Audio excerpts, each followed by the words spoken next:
हूं जैंसी और आप देख रहे हैं तेज चैनल। आज के इस कार्यक्रम में हम आपकी मुलाकात करवाने जा रहे हैं बीजेपी के गुलाचीका से विधायक कुलवंत बाजीगर से। नमस्कार सर। नमस्कार सर, राजनीतिक करियर में आपका सफर कैसा रहा अब तक?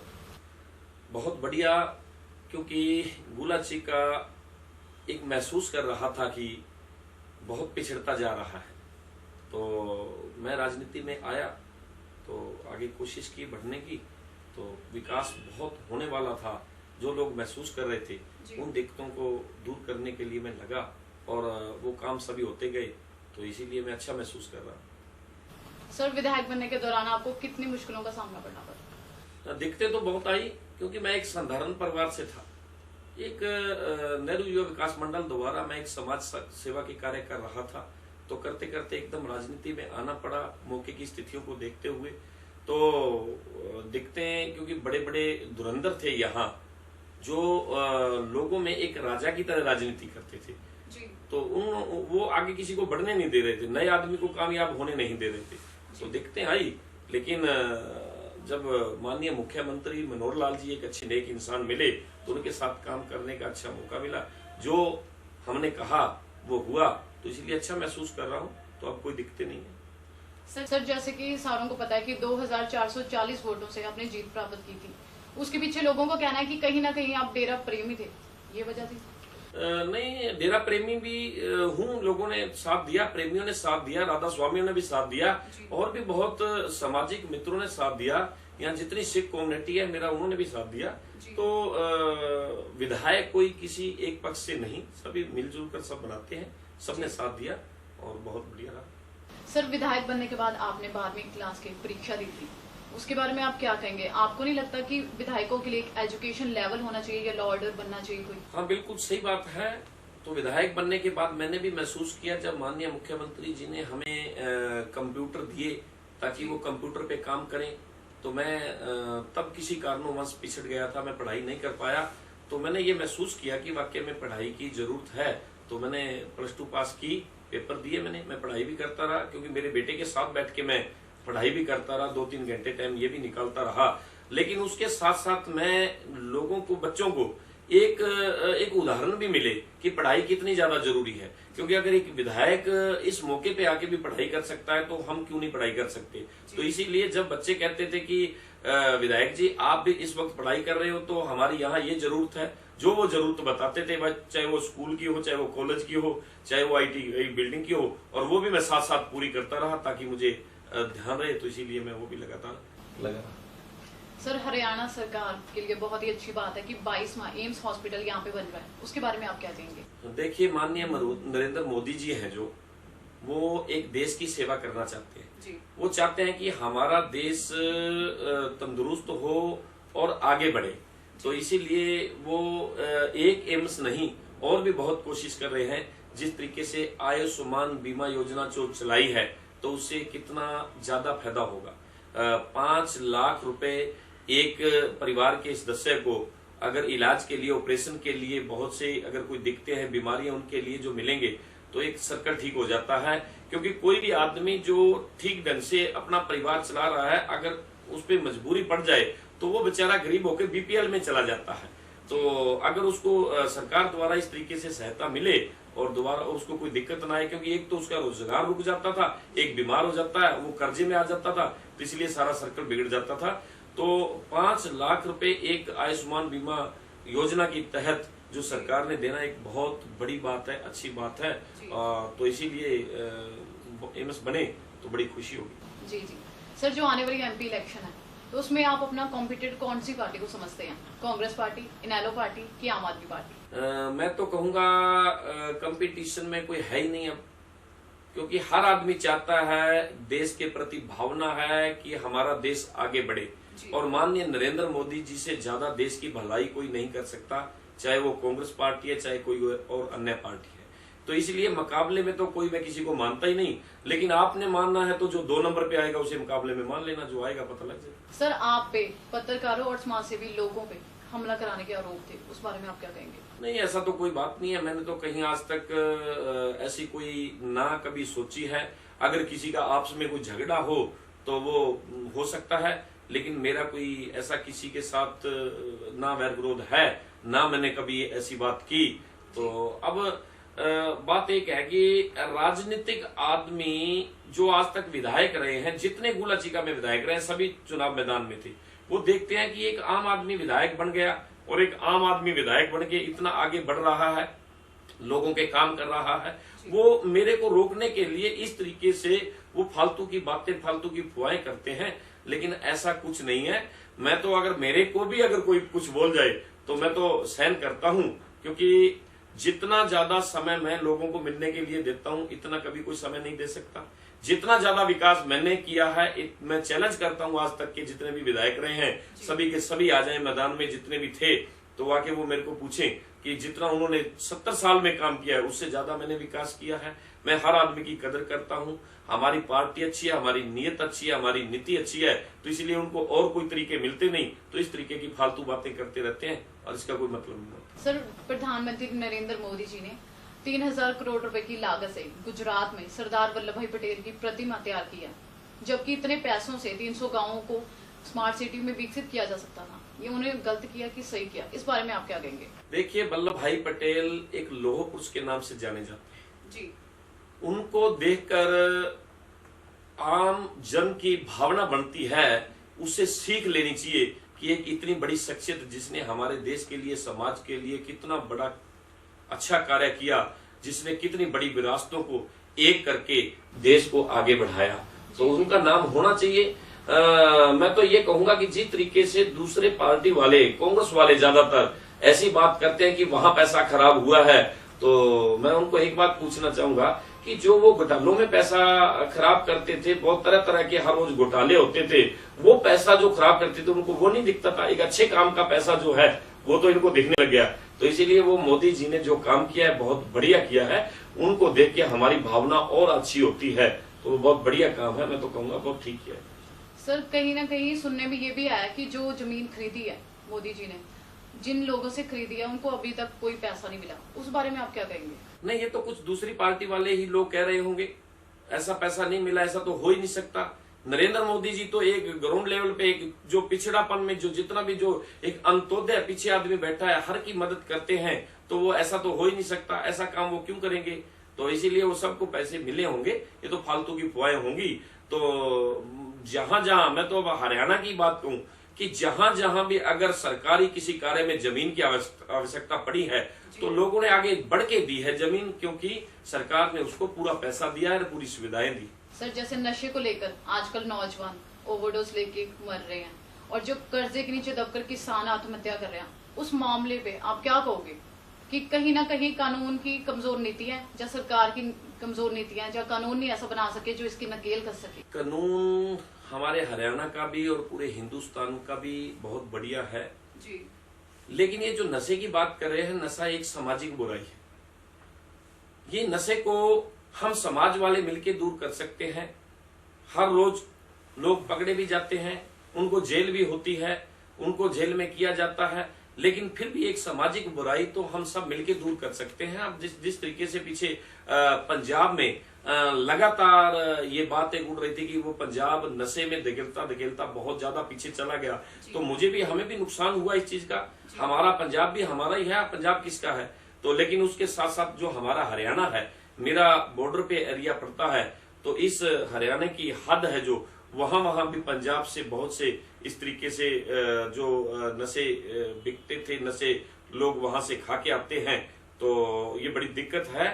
तो हम उसको दूर करने के लिए मैं माननीय डीजीपी साहब से भी मिला, मैंने मुख्यमंत्री जी के भी सामने बात रखी, तो उस तरीके से सख्ताई की गई है।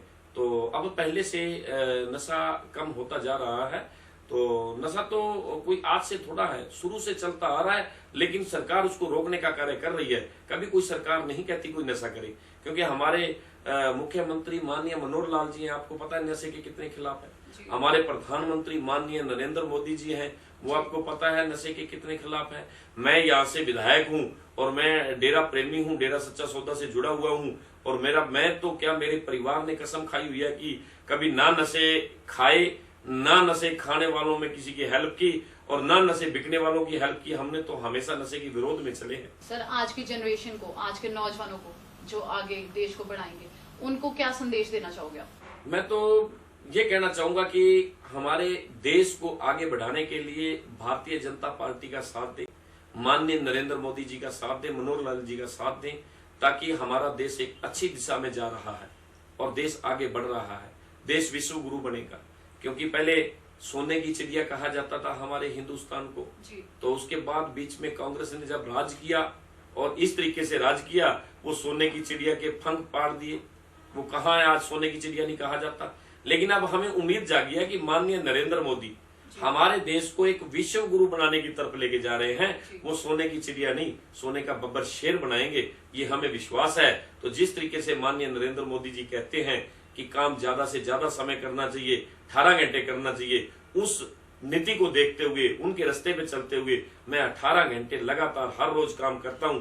ये आप मेरे गुला हल्का में कभी भी किसी भी विपक्षी के पास भी जाके पूछ सकते हो कि कुलवंत बाजीगर 18 घंटे ऑफिस में बैठता है, काम करता है, लोगों की समस्याएं सुनता है कि नहीं सुनता। क्यों? वो प्रधानमंत्री जी का नारा है, उसको हम सबने ही लेके चलना है। सर, आने वाली लोकसभा चुनावों को लेकर और विधानसभा चुनावों को लेकर आपने रणनीति क्या तैयार की? बस विकास, रणनीति हमारी विकास की है, लगातार विकास कर रहे हैं। हम तो लगातार चल रहे हैं, हम एक दिन भी नहीं रुके। जिस दिन से विधायक बना हूं, मैंने इतने काम मंजूर करवाए, जब भी मैं फाइल लेके गया तो इस तरीके से चलते रहे। तो विकास तो अमेरिका देश है, उसमें भी बंद नहीं हुए। ये विकास की तो जरूरत पड़ती रहेगी, लेकिन लगातार हम काम कर रहे हैं। तो जो भी आगे जरूरतें होंगी वो करते रहेंगे। तो मुझे तो ये विश्वास है कि अगर माननीय नरेंद्र मोदी जी को, माननीय मनोहर लाल जी को और हमारे को अगर लोग 5 साल समय आगे भी और देते हैं, तो लोग उसके बाद कभी किसी को वोट के लिए नहीं कहना पड़ेगा, लोग अपने आप वोट दिया करेंगे। क्योंकि हमारी नीयत अच्छी है, हमने नीयत से काम किया है। क्योंकि मैं एक आम साधारण परिवार से हूँ, मैंने लोगों की ये दिक्कतें देखी नहीं, मैं उनके बारे में जानता ही नहीं, वो मैंने उनको झेला भी है, मैं उस जगह से निकला हूँ। तो इसीलिए मुझे पता है कि क्या लोगों की दिक्कतें हैं, वो दूर करने की कोशिश कर रहा हूँ। और मैं चैलेंज करता हूँ, आज तक जितने भी विधायक रहे हैं वो सभी के सभी चुनाव मैदान में भी थे। दिलू राम जी, ईश्वर सिंह जी, बूटा जी, वो सारे के सारे चुनाव मैदान में थे।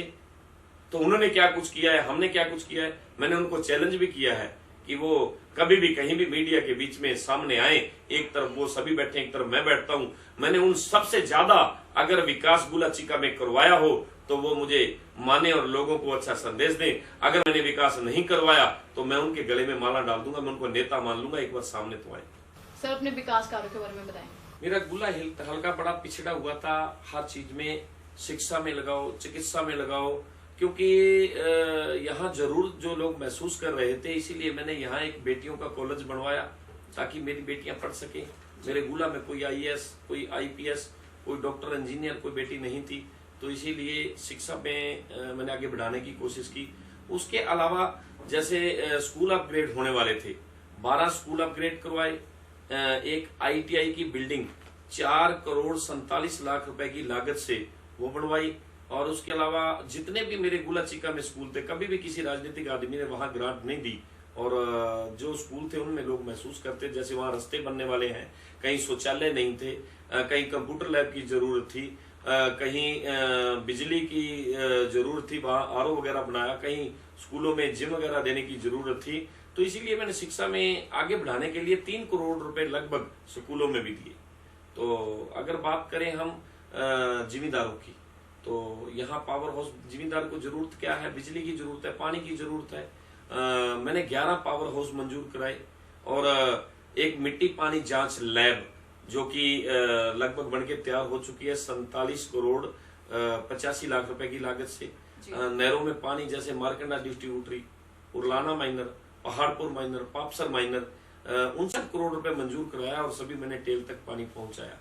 तो इसके अलावा और भी जो काम होने वाले थे मैंने सब किए, ताकि मेरा जिम्मेदार ये महसूस ना करे कि हमने विधायक भी बदला और पहले राजनीतियों से दूर हटके हमने एक आम आदमी को वोट दी, तो अब भी हमारा विकास ना हो।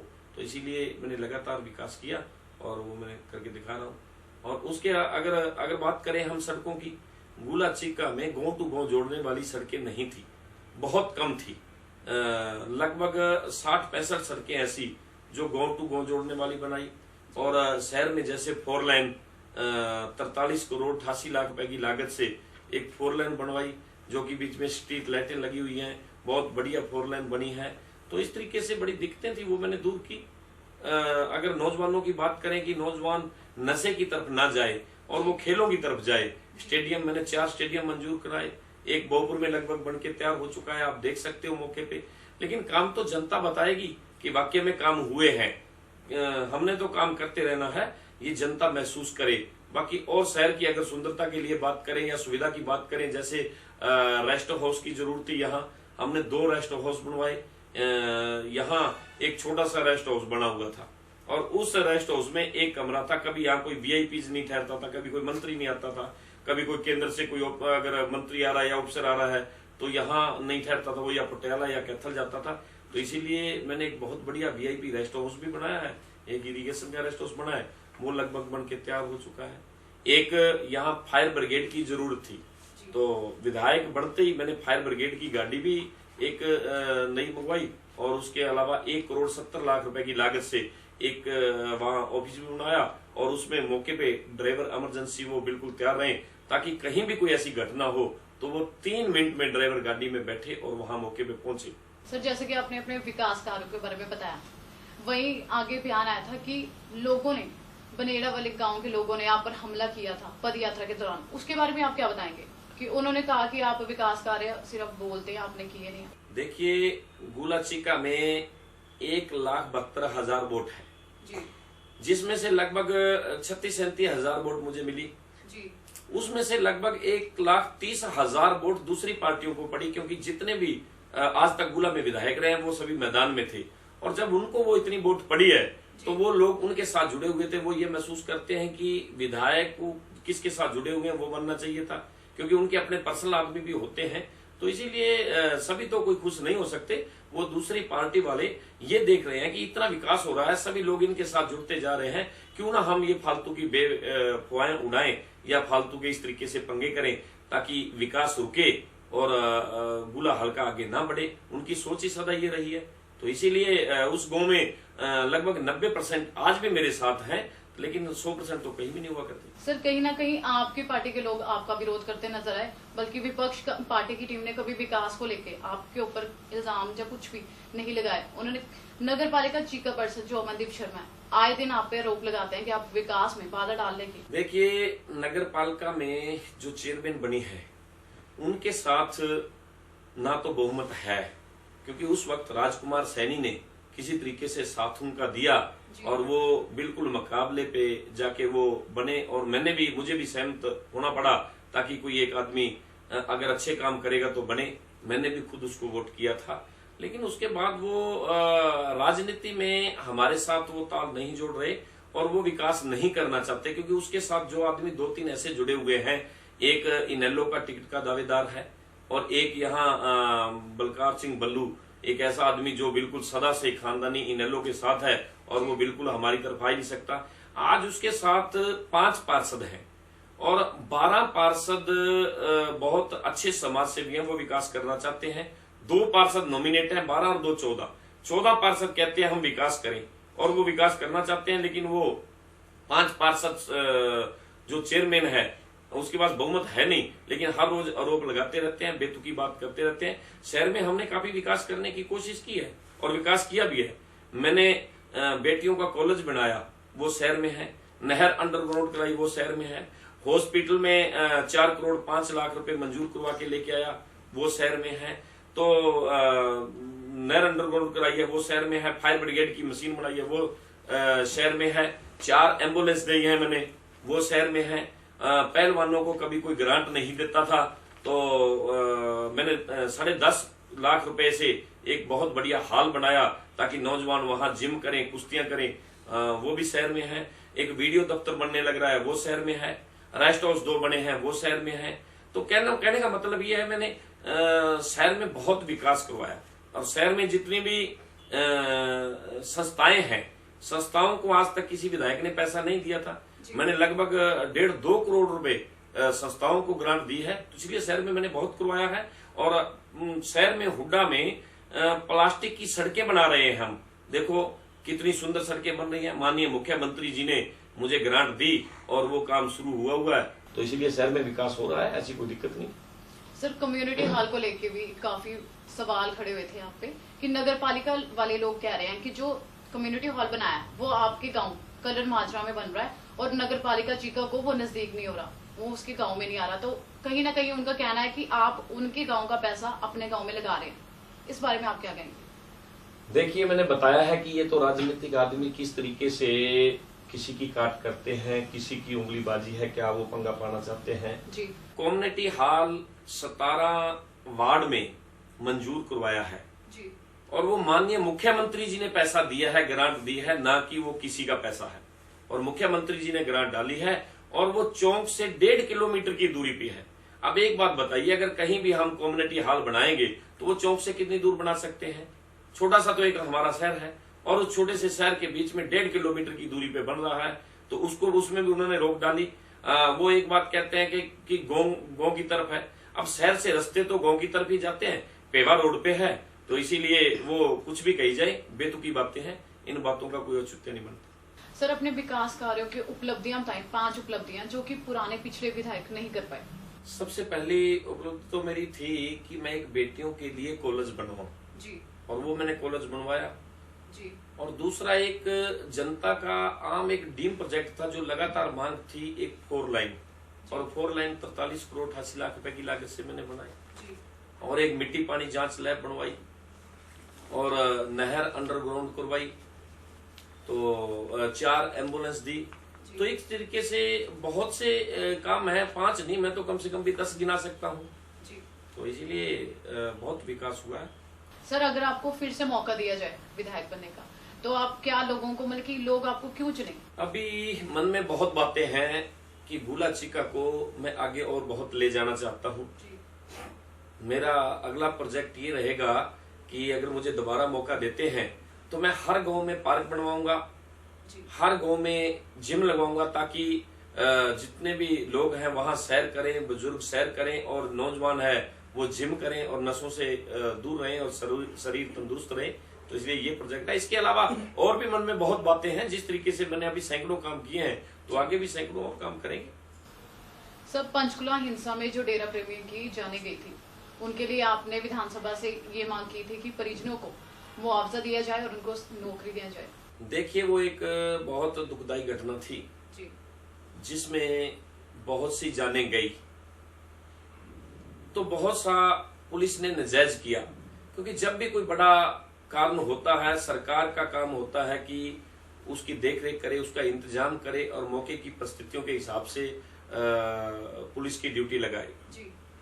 और कोर्ट का मामला था, कोर्ट से संविधान से बड़ा कोई नहीं है। कोर्ट का जो मामला आया वो बाबा जी को अंदर किया गया, सजा बोली गई, लेकिन उसके बाद जो पुलिस ने धक्का किया है, गलत किया है, और पुलिस ने जो लाठी चार्ज की है या पुलिस ने देशद्रोह के मामले दर्ज किए हैं, तो मैं उनके बारे में बोला था और वो मैं अपनी जगह सही था और आज भी सही हूं, क्योंकि पुलिस ने देशद्रोह के मामले दर्ज किए हैं। क्या जो डेरा प्रेमी खूनदान कैंप लगाने वाले एक ब्लड पंप लगाते थे, क्या वो देशद्रोही थे? क्या जिन्होंने गुर्दे दान किए, क्या वो देशद्रोही थे? क्या जिन्होंने पौधारोपण में विश्व रिकॉर्ड बनाया, क्या वो देशद्रोही थे? क्या जहां भी आपदा आती थी वहां वो पहुंच के सेवा करते थे, तो वो देशद्रोही नहीं, वो देश प्रेमी का काम कर रहे थे? वो पुलिस ने गलत किया है, उस पर मैं आज भी बोल रहा हूं और मैं लगातार बोलता रहूंगा। वो प्रेमियों के साथ नाजायज हुई है, वो नहीं होना चाहिए। जो गलत थे, जो गलत है, गलत के साथ गलत जैसा व्यवहार, लेकिन ठीक के साथ भी गलत व्यवहार करना, क्योंकि 100 आदमी बच जाएं, मैं कहूंगा कोई बड़ी बात नहीं, लेकिन एक निर्दोष को नाजायज सजा मिले वो बहुत बड़ी दुख की बात होती है। मतलब कि आज भी आप डेरा सच्चा सौदा के साथ हैं? बिल्कुल, लगातार मैं डेरा प्रेमी हूं और डेरा सच्चा सौदा की जो बहुत सी ऐसी अच्छाइयां हैं जिनके कारण मैंने आज तक बीड़ी, सिगरेट, मीट, शराब, यर्दा कोई मैंने नशा नहीं किया, मेरे बच्चों ने नशा नहीं किया, मेरे पिता, मेरे चाचाओं ने, मेरे परिवार में, मेरे जितना भी परिवार में कभी कोई नशे की तरफ नजदीक भी नहीं गया। वो मैं डेरा के कारण हूँ। डेरा में बहुत कुछ अच्छी शिक्षा मिलती थी, तो उसमें हम आज भी जाते हैं और लगातार जाते रहेंगे। हम डेरे के साथ जुड़े हुए हैं, वो एक अलग बात है। सर, अपना कीमती समय देने के लिए बहुत बहुत धन्यवाद। आप लोगों को क्या मैसेज देना चाहेंगे? मैं तो लोगों को मैसेज देना चाहूंगा कि एक समाज सेवा के कार्य करें, अच्छी पार्टियों को चुनें, क्योंकि जो देश के हित में जो काम कर रहे हैं उस पार्टी की तरफ ध्यान दें। हमें अपना नेता देखना चाहिए, उन नेताओं की नीति देखना चाहिए और नशों से हमें दूर रहना चाहिए। तो हमें अपनी जिंदगी, क्योंकि उस परमात्मा ने जो इतनी अच्छी जिंदगी दी है तो उसको अच्छी तरह जीना चाहिए। तो गलत कामों से दूर रहें और राजनीति में जब हमने वोट डालना है तो ये देख के डालें कि हमने पहले किसको वोट डाला था और अब हम क्या करने जा रहे हैं और सामने कौन कौन है, एक बार विचार जरूर करना चाहिए। तो मैं इसीलिए आपका जो तेज चैनल है, तेज चैनल ने आज बहुत बढ़िया ढंग से हमारे से बातचीत की, हमारी बातें जानी और मैं टीवी पे लगातार देखता हूं, क्योंकि तेज चैनल जो सच्चाइयां बता रहा है, ग्राउंड लेवल पे पहुंच रहा है। मैं तो ये कहूंगा कि वो ऊंचाइयों को छुए और मैं आपकी तेज चैनल की पूरी टीम का धन्यवाद करता हूं। नमस्कार। राजनीति से जुड़ी बातें जानने के लिए देखते रहिए तेज चैनल। नमस्कार।